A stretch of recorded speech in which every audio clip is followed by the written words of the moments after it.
Welcome my friends, this is Maniacal Inc, and recently Paradox announced that they would be adding a new start date to Crusader Kings III, the year 1178. So today, I'm going to take a look at the history of this time period and who the major figures in Irish history at that time were. 1178 puts us a decade after the Norman invasion of 1169, and we will see Leinster and Meath effectively under English control. The Lordship of Ireland had been created at this point in time, but that's not exactly something that can be represented under the mechanics of Crusader Kings III. Now we'll start with the terminology and the nomenclature. So this event has always been known as the Norman Invasion and is popularly known as the Norman Invasion of Ireland in 1169. However, that term is coming under attack from academics who feel that it's not clear and it isn't accurate. Shortly, Dr. Sean O'Horovord is going to release a book called The Medieval Irish Kings and the English Invasion. I've seen a number of comments by people saying that they're delighted to see the English invasion being called the English Invasion. The Normans invaded England in 1066. They've been in England for over 100 years by the time they invade Ireland. And terminology like English, or at the very least Anglo-Norman or Cambro-Norman, is a lot more accurate than just calling them the Normans. However, tomorrow night, actually, as I record this, tomorrow night on RTE, there's going to be an episode or documentary called Invasion, the Normans. So it's still terminology that's used, especially for dealing with a kind of a non-academic or a popular audience, and it's the terminology that you're probably going to hear me use by force of habit, so do be wary if you're talking about the Norman invasions of Ireland. It's terminology that some people don't like. Now, regardless of what you call them, to explain how the Normans ended up in Ireland and to explain the history leading up to 1178 and some of the major figures that we're going to see in the new updated start date, we're going to go all the ways back to 1149. Thorlogh Ú Chruthóir, the King of Connacht, is High King of Ireland, but he is opposed by Murcartach MacLachlan, the King of Alloch. In 1149, Murcartach travels south and receives the submission of a number of Irish rulers, including Tiernan O'Rourke, the King of Breffni, and Diarmid Mac Murchadh, the King of Leinster. And we're going to be hearing a lot about Diarmid on this episode. This development greatly worries Thorlogh Ú Chruthóir, and so he comes to terms with Murcartach MacLachlan that they will divide the province of Meath between them. The western part will go to Thorlogh, and the eastern part will be divided amongst Murcartach's allies. Now this agreement greatly worries the Ivrian, the rulers of North Munster. So Thorlogh has partitioned the province of Munster between the Ivrian in the north and the Vic Carthage in the south. The Ivrian are worried that Alloch is going to basically push into the centre of the country. Their power is going to reach into Meath, and that is going to give them a springboard for attacks onto Munster. And so the Ivrian attack Meath. This is an assault on the authority of the High King, and in response, Thorlogh Ú Chruthóir invades Munster, and in 1151, at the Battle of Unvoyne Moor, he defeats the Ivrian. Now rather interestingly, when the Ivrian attack to prevent the partition of Meath, and Thorlogh attacks Munster to carry out the partition of Meath, one of the people that joins Thorlogh is Murchadh Ú Maelchachlainn, the King of Meath, whose land is going to be partitioned. So instead of joining the people who are trying to stop that, he fights alongside the guy who's about to cut up his kingdom. And Thorlogh is so grateful that he negotiates, in the aftermath of the Battle of Unvoyne Moor, he negotiates a new agreement with Murcartach that they will not divide Meath. Now somebody who was very upset by this was Tiernan O'Rourke, the son-in-law of the King of Meath. He had submitted to Murcartach MacLachlan in 1149, and he was anticipating that he would gain land from the partition of his father-in-law's kingdom. And he was absolutely furious that this now was not going to happen. So furious was he that in 1152 a grand coalition was put together to pay him a visit and calm him down. And this included Thorlach Uachtarúr, the High King of Ireland, Murcartach MacLachlan, the King of Alloch, and Diarmid Mac Murcha. And during the raids on Breffni in 1152, one of the most controversial, one of the most mysterious, and undoubtedly one of the most important events in Irish history occurred. It is known as the abduction of Dervla. Some sources will say that Tiernan's wife Dervla, the daughter of the King of Meath, was abducted against her will by Diarmid Mac Murcha. Other sources will say that she absconded freely with her lover. So this has been a matter of extensive debate. There was an episode of the Medieval Irish History podcast recently in which Dr. Sean O'Horroward spoke about Dervla and her life. I'll post a link to that below in the description if you want to get a better idea of all of the sources and the arguments. But regardless, Dervla was soon after returned to Tiernan, who developed a quite understandable pathological hatred for Diarmid Mac Murcha, which would consume both men to their dying days and, arguably, bring about the beginning of the fall of Gaelic Ireland. We fast forward a decade and a half to 1166. Thorlach Uachtarúr is dead with about a decade at this stage. I think he died in 1156 as he was preparing an invasion of Murcartach MacLachlan's lands. He was succeeded by his son Rory as King of Connacht and by Murcartach as High King of Ireland. But in 1166, Murcartach broke an oath that he had sworn on a sacred relic, the Bachal Isa, the staff that was believed to belong to Jesus Christ and that St. Patrick had brought to Ireland. And he broke an oath that he would restore the King of Ulla to power. Instead, he blinded him, and this led to a nationwide revolt against his rule. His most devoted ally, the King of Argyll, invaded Alloch, defeated Murcartach in battle, and beheaded him. So outraged was he at what Murcartach had done. Now, Rory O'Connor and Tiernan O'Rourke, they were busy with other matters at this stage. On the outbreak of the revolt, they made their way to Dublin, where Rory negotiated with the Ostmen, as they are generally known. You can't call them Vikings at this stage. You can't really even call them Norse. They're generally referred to as the Ostmen of Dublin. And Rory entered the city and was inaugurated. And then possibly, at the instigation of Tiernan O'Rourke, they headed south into Leinster and began attacking the north of the province. Diarmid Mac Murcha attempted to give hostages and to submit, but they pushed down into the south of the province, into the key and core Ichinshalig lands, and Diarmid was deposed and driven into exile. In 1165, the Fleet of Dublin, I was about to call it the Norse Fleet, we can't call it that anymore, the Fleet of Dublin, which was effectively under Diarmid's control, he was effectively the Over-King of Dublin. The Fleet of Dublin joined the English fleet on an attack on Wales, and this happened most likely as a result of negotiations between Diarmid Mac Murcha and representatives of King Henry II.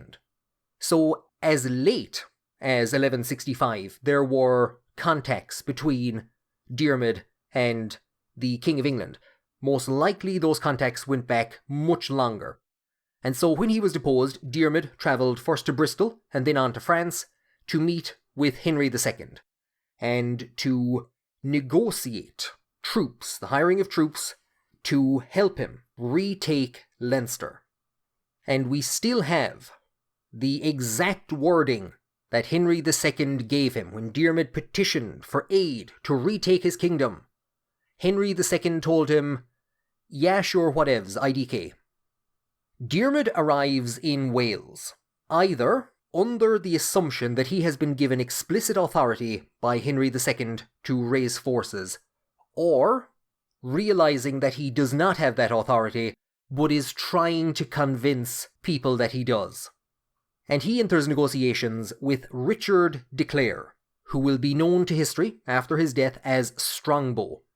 And from the way that early dealings go, it appears as though these Normans, as I'm going to call them, that they understand that it's not entirely clear whether or not Diarmid has authority. Now this is, I'm sure Sean O'Horavoord is going to go into this in much greater detail in his book, and it's probably going to be discussed in some of the documentaries. I'm not going to get bogged down in it here. It's not entirely clear if Diarmid actually has authority to get forces. Now the reason that this is important is because the way it's presented is that Diarmid approaches Richard de Clare. De Clare is humming and hawing about joining. He doesn't seem interested.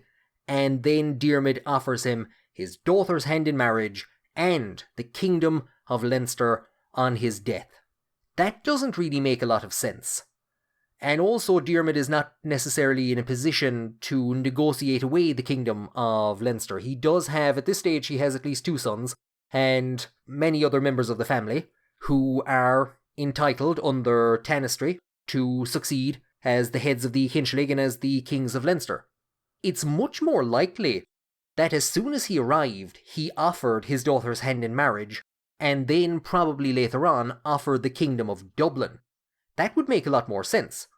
The Irish had attempted to rule Dublin themselves directly on a number of occasions, generally didn't end up very well, so they left the Ostmen in charge, so it would make sense that he would offer the kingdom of Dublin to Strongbow. That's one theory. There's a number of theories around this, and like I said, it's quite vague. Why Richard de Clare wasn't exactly all that enthused at the start, or why he may have been under suspicion, was because Richard was out of favour with Henry II. He had supported Stephen, King Stephen, in his war against Henry II's mother. And so Henry II never recognised him as the second Earl of Pembroke. So we can already see that this is a quite confused situation, and this is the main term that is associated with the Norman invasion: confusion. It is quite a confused affair.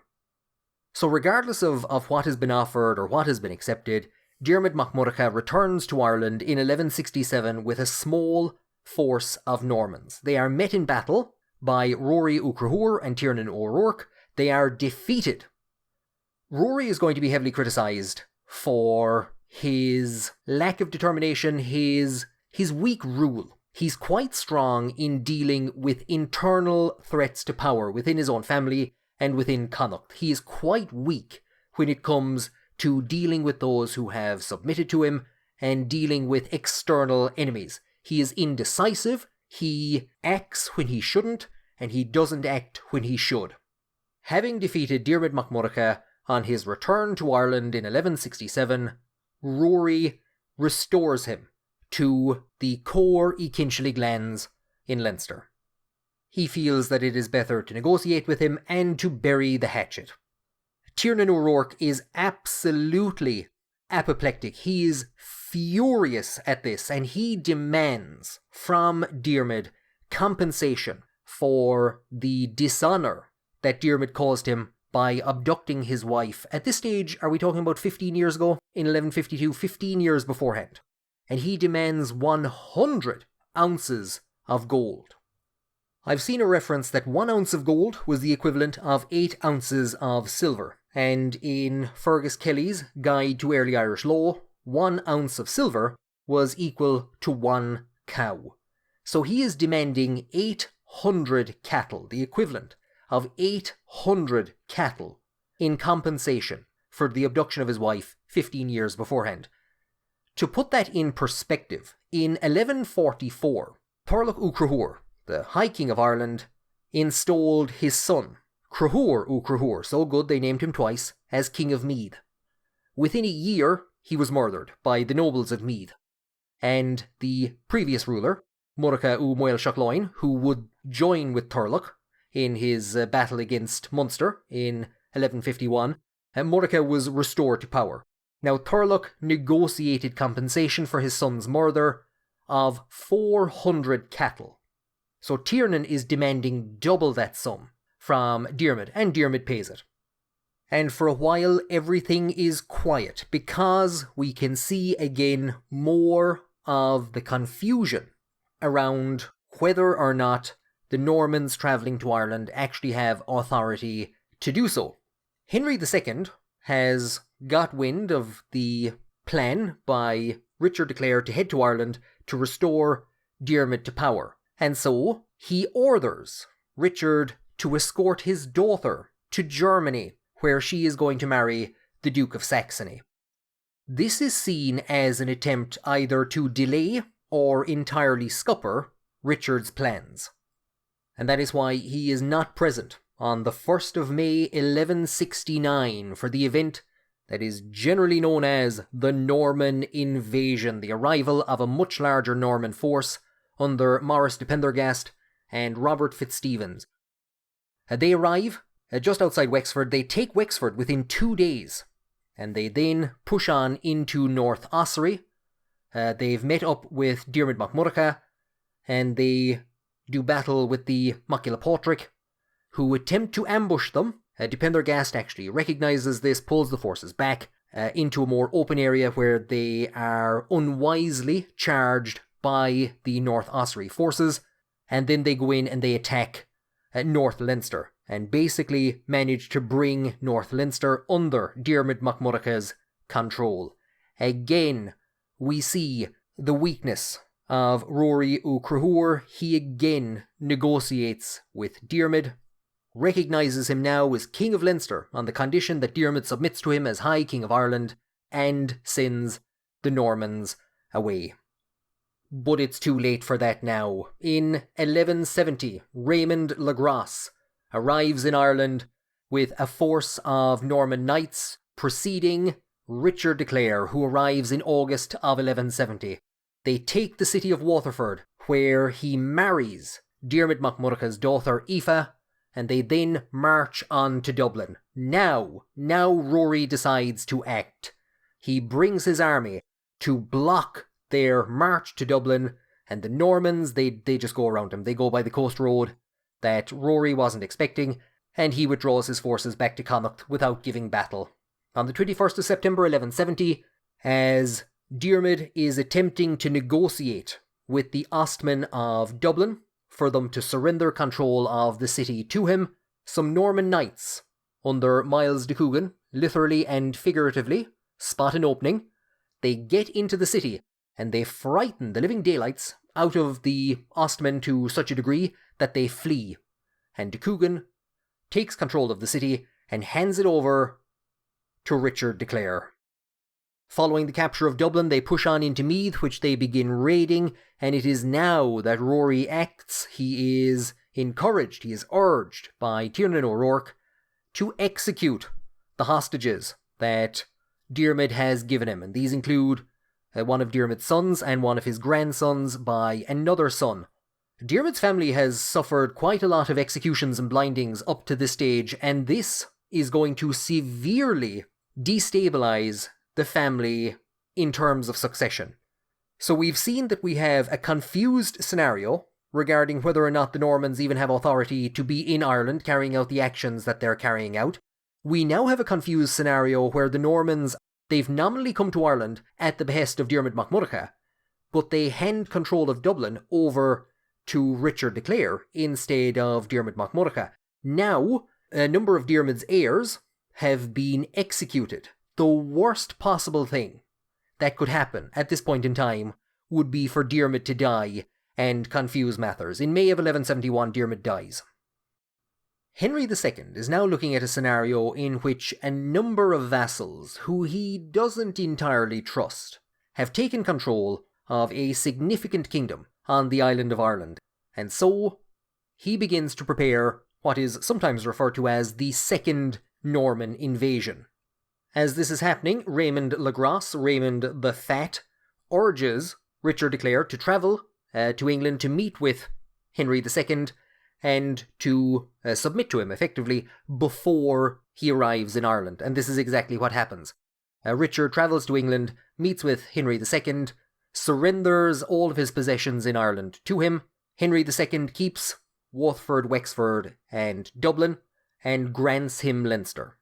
He also grants him some of the lands and castles in England and Wales which he has been holding on to. He doesn't grant him recognition of the earldom of Pembroke, but basically they make up, and Henry II travels to Ireland with Richard de Clare in his entourage. When Henry arrives, he is met by an avalanche of Irish rulers offering submission.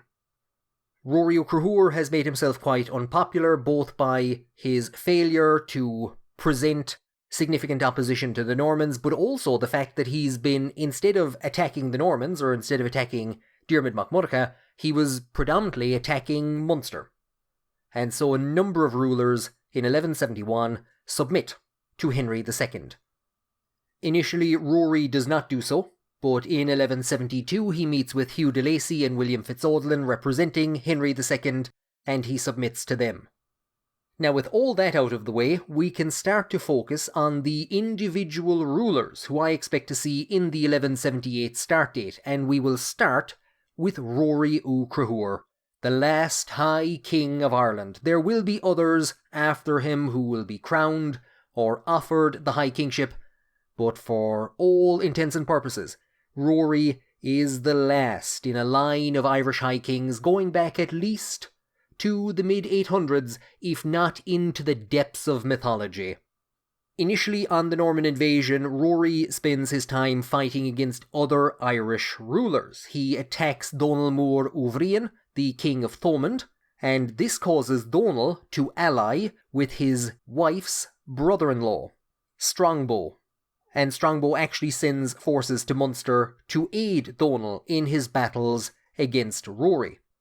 In 1173 and 1174, Donal Mór and Rory joined forces, however, and defeated Strongbow in a number of battles, most famously the Battle of Thurles in 1174. However, Rory again showed weakness and a tendency to negotiate when he should fight.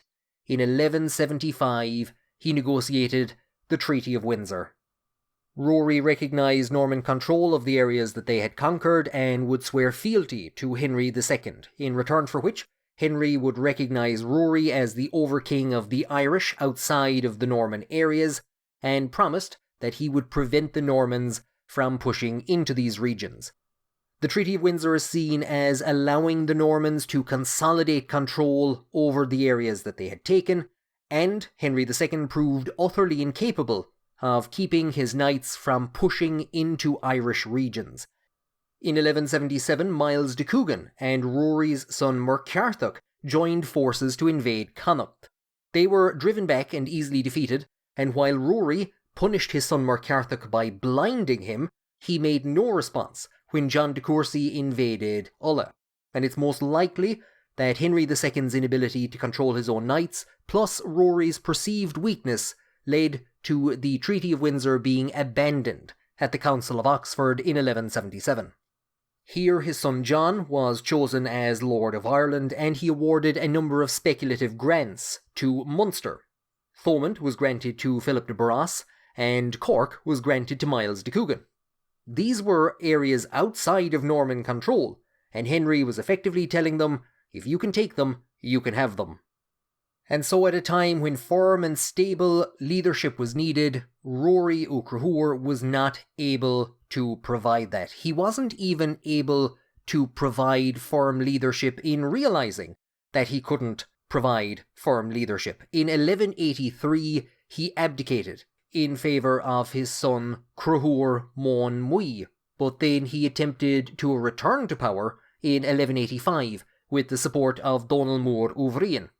He was driven out in 1186 but returned again in 1189 when Cruthór died and was succeeded by Rory's brother Cathal Crove Dearug. He was again defeated in this final bid to seize power and died at Cong in 1198, having watched the further erosion of Gaelic Ireland by the encroaching Normans. So in 1178, Rory O'Connor will be the King of Connacht. I don't expect him to be represented as the High King of Ireland, and you'll have the opportunity to play as him and to turn back the tide of the Norman invasion and make up for all of his previous mistakes. Now to look at the rest of Connacht, we'll start with Breffni, which was ruled by Tiernan O'Rourke. He submitted to Henry II when he arrived in Ireland in 1171. but he was outraged by the continued Norman push into Meath under Hugh de Lacy. Both men met to discuss the matter in 1172 at a meeting in which O'Rourke was slain after de Lacy's men claimed he became violent. Afterwards, he was decapitated. His head was fixed above the gate of Dublin, and his body was hung from the walls.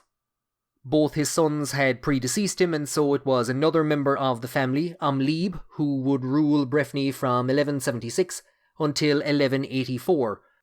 As for Ivonia, that might be ruled by Rory O'Connor, or it might be ruled by a member of the Uchalig, Cruhur Uchalig, who was the historical ruler. He died in battle in 1180 against Rory's son Cruhur.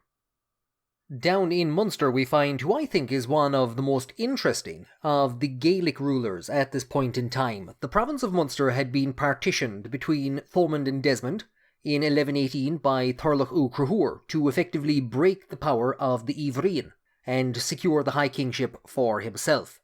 The Ivrian rule Thomond, and in 1178 they will be under the rule of Donal Mór Uvrian.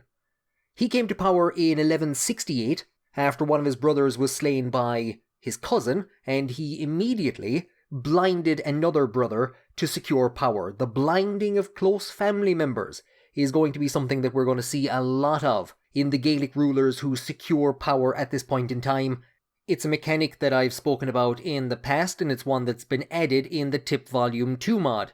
But basically, blemished rulers could not rule. If somebody was blemished, they could not rule, and quite often it would lead to them being deposed. We've seen examples of rulers losing limbs and continuing to rule, so quite often blinding was the most effective way of guaranteeing that somebody would never come to power. Now, following his ascent, Donal Mór was immediately put on the back foot. In 1168, same year that he came to power, Rory and Tiernan O'Rourke invaded his lands, and his father-in-law, Diarmid mac Murdocha, the King of Leinster, who had recently come into the good fortune of acquiring quite a lot of Anglo-Norman knights, he sent those to assist Donal Mór in 1168 and again in 1170.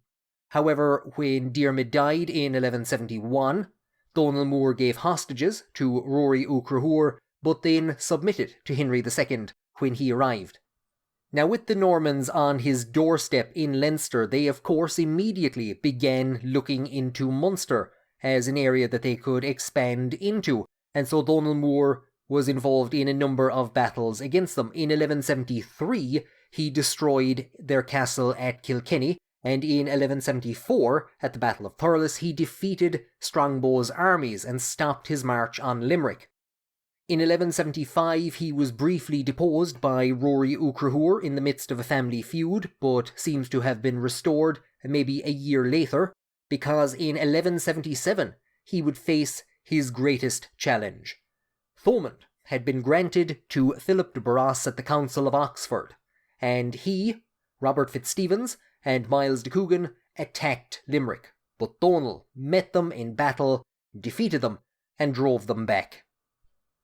So that is where we find Thomond in 1178 under the rule of Donal Mór Uvrian, who has just managed to drive back a major invasion. Interestingly enough, Donal Mór was the brother of Constantine, the Bishop of Killaloe, until 1179. Constantine is a figure that pops up on the channel quite often in relation to the Considine surname, and I think he was mentioned in the marriage laws video as an example of ecclesiastic figures who had children in this time period. Now, if you feel bad for Donal Mór having to face attacks from Rory O'Connor at this point in time, don't, because he's doing the exact same thing to the ruler of Desmond, Diarmid Mór MacCarthaigh. Diarmid Mór came to power in 1144 on the death of his uncle, and he managed to retain power throughout the 1150s in the midst of constant wars between the MacCarthys and the Ivrian, and in the early 1160s there was a constant spate of civil wars within the MacCarthy family. In 1170, after their early success, the Normans left a small group of knights guarding Waterford. These were defeated by Diarmaid Moore's forces, and then in 1171 he attacked and burned Limerick. That same year he submitted to Henry II predominantly to stave off a major planned invasion of Desmond by the Ivorian.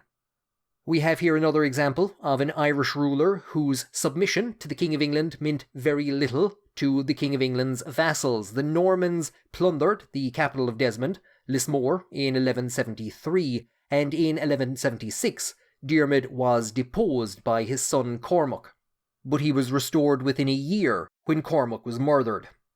We've seen that in 1177 at the Council of Oxford, Robert Fitzstephen and Miles de Coogan were given a speculative grant of Cork, which they captured with assistance from members of the wider McCarthy family, and Diarmaid Moore had to make further concessions to them as a result of pressure from the Ivorian. In 1178, he would use de Coogan and his men to attack his enemies, but will find himself in a precarious position wedged between the Normans and the Ivorian.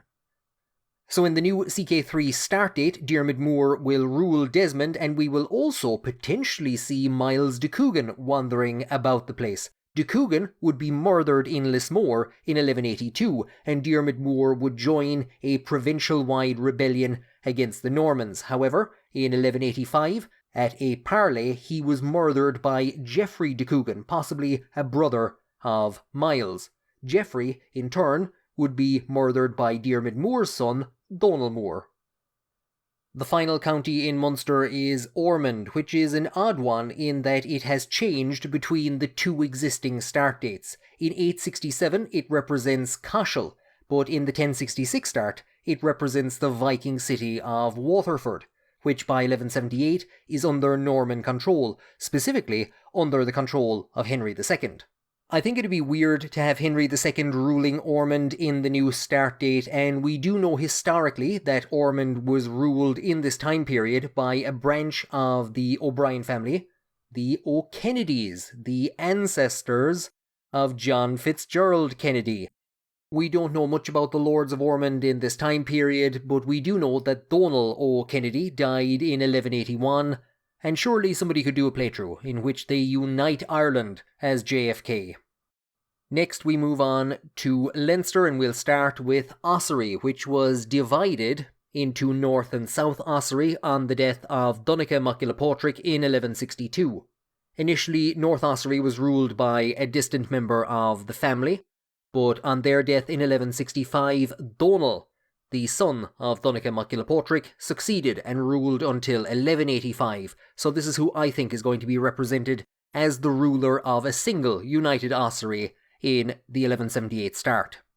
The Mac Gilpatrick and the Hinchley, the family of Diarmaid Mac Murdocha, were long-term enemies, and so Donal allied himself with Rory O'Connor, and when Diarmaid was driven into exile in 1166, Donal was given half of the core Hinchley lands. South Ossory was the first to face the brunt of the Norman invasion in 1169. It rapidly collapsed, and then Diarmaid moved northwards, with the Norman forces under the command of Maurice de Pendergast. Donal Mac Gilpatrick had actually set up a very well-planned ambush, and Diarmaid almost walked into it. Maurice de Pendergast, however, saw the situation and withdrew the forces to the plains. Foolishly, Donal Mac Gilpatrick followed, and his men were slaughtered.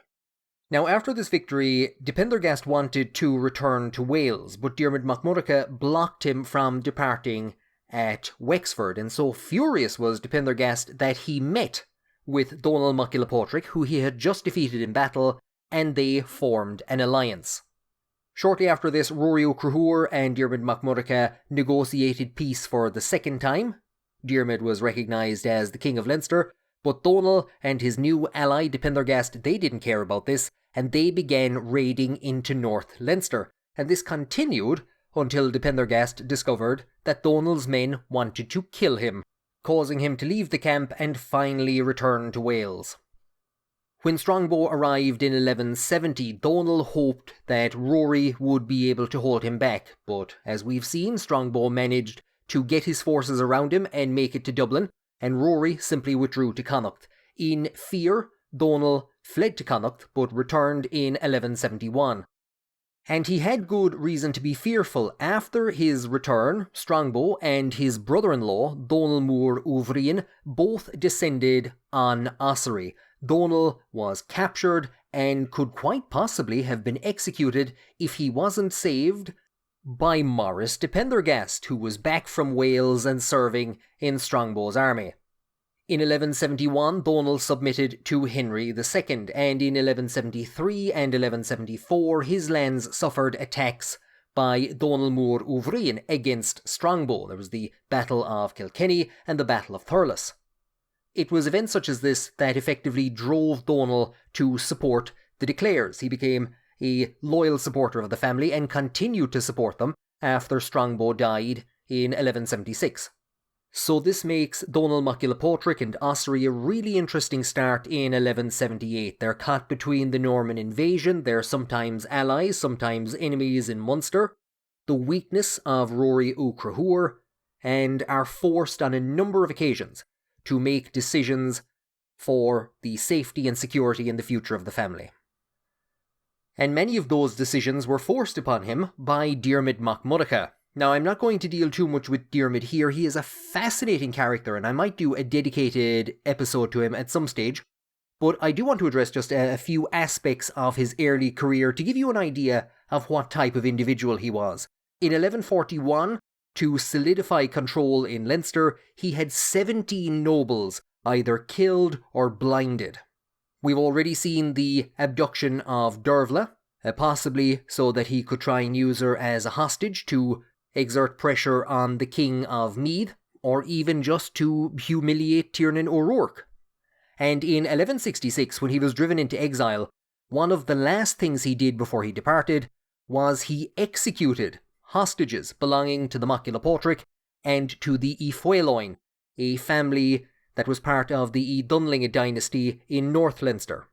But as we've also seen, Diarmid died in 1171, and regardless of what arrangements had been made beforehand, Leinster fell into the control of Richard de Clare. Now, we've seen de Clare's arrival in Ireland, we've seen his seizure of Dublin, and we have seen his surrender of lands to Henry II and how he travelled with him in October of 1171 to Ireland.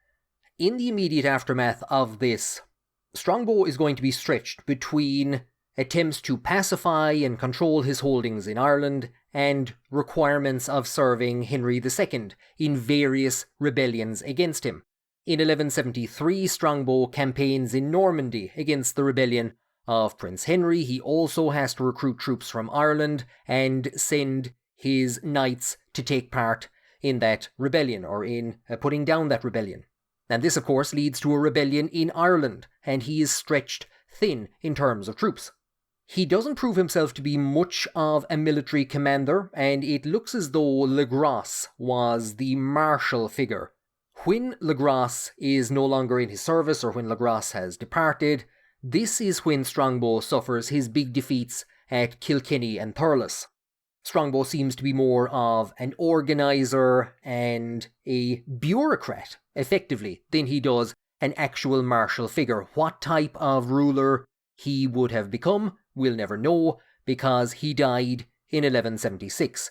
He was succeeded by his son Gilbert, who will be just 7 years of age in the 1178 start date, and when he died in 1185, he was succeeded by his sister Isabella.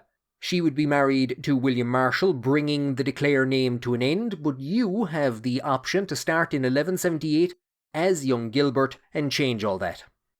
From Leinster we move north to Dublin, which is in the possession of Henry II, though custody of Dublin and charge of its garrison is given out to various different officials and administrators. I don't believe that that will be done here. I believe that in the 1178 start it will be in Henry's possession, but one of those administrators at this point in time is Hugh de Lacy.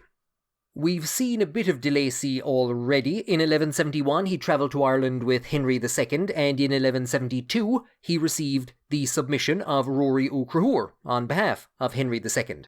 Henry was fearful of the growing power of Richard de Clare, and so he granted Meath to de Lacy to counteract this. And this, of course, is what got him into his argument with Tiernan O'Rourke, which ended with Tiernan's head over the gates of Dublin and his body hanging from the walls. By 1177, de Lacy is considered to be one of the most, if not the most powerful ruler in the country. He is considered to be an early chief governor, and in 1180, he made a rather controversial decision. He married the daughter of Rory O'Connor, and this started a spate of rumours that he was intending to declare himself King of Ireland. In 1185, Prince John visited Ireland on his disastrous first trip, and he went back home to Daddy complaining that Hugh de Lacy wouldn't allow him to demand tribute from the Irish. Now in 1186, de Lacy was murdered. Henry II was absolutely overjoyed about this, a man who he had trusted to receive the submission of the High King of Ireland initially, who he had given substantial land to, and who he had seen as a counterpoint to Richard de Clare. Now he was overjoyed to see this man murdered. And this, again, like I've said, should underpin the utter confusion and haphazard nature of the early decades of Norman rule in Ireland. But starting in 1178 as Hugh de Lacy, maybe you will be able to bring stability to this chaos and wrest control of the Kingdom of Ireland for yourself. And finally, we'll deal with the 3 counties in Ulster, starting with Ulla. The Ulla have been on a downward slope for about 700 years at this stage. Prior to the arrival of Christianity, the Ulla controlled the entire province that they would give their name to, and they are the basis of the great stories of Irish mythology, such as Thoinbo Holana. But by 1178, they have been reduced to the most northeasternly part of their former kingdom. In 1173, Rory Macdonsleva succeeded as the king of the Ulla. He succeeded 5 of his brothers who had ruled since their father's death in 1157, and the first thing that Rory did was had his brother Niall blinded to prevent him from succeeding or challenging in future. In 1177, John de Courcy invaded Ulla and managed to seize control of Downpatrick, inflicting a heavy defeat onto Rory, but in 1178 he joined with Murcha O'Connor, the king of Argyll, and was able to stop de Courcy from advancing further. So this means on the 1178 start date, John de Courcy and the Normans control Downpatrick, but the rest of the county, the majority of the county, is held by Rory. I think it would be best to have Rory as the starting ruler of Ulla in this time period. It's one of the difficulties with the granularity of the counties in the base game. In the Tip Volume 2 mod, there is going to be much greater granularity. The county is going to be split up, and you're probably going to have de Courcy in the south of the county and Rory in the remainder. While Rory managed to retain his lands, he submitted to de Courcy and recognised his overlordship in 1181, when de Courcy married the daughter of the King of Man and the Isles, and in 1201, Rory would be murdered by retainers of John de Courcy. Now, like I said, I think it would be best to have Rory Macdonsleva as the ruler of Ulla in the 1178 start date. Considering he controls the capital, there is an argument to be made for having John de Courcy there. And de Courcy is a fascinating and crazed character. He may have been granted a speculative grant of Ulla as early as 1171, and when he seized Downpatrick in 1177, he became a very heavy promoter for genuine and political reasons of St. Patrick. De Courcy fell foul of the English court, however, and refused several summonses, leading Hugh de Lacy II to invade on several occasions to drag him before the king. In 1204, he was told that he would be let go free if he took up the cross and went to Jerusalem. He refused. De Courcy was never restored to his Irish properties and died in 1219. Another ruler that de Courcy did battle with was Murcha O'Connor, the king of Argyll and the son of Donnacha O'Connor, who killed Murcartach MacLachlan, the High King of Ireland, in 1166, when he broke an oath that he had sworn on the Bochel Íosa, but Donogh died in either 1168 or 1170 as the result of a drunken brawl. Initially following the Norman invasion, his son Mudcha lent troops to support Tiernan O'Rourke and Rory O'Connor, but in 1171 he submitted to Henry II. In 1178, as we've seen, he fought and defeated John de Courcy, and in 1181 he formed an alliance with Hugh de Lacy against de Courcy.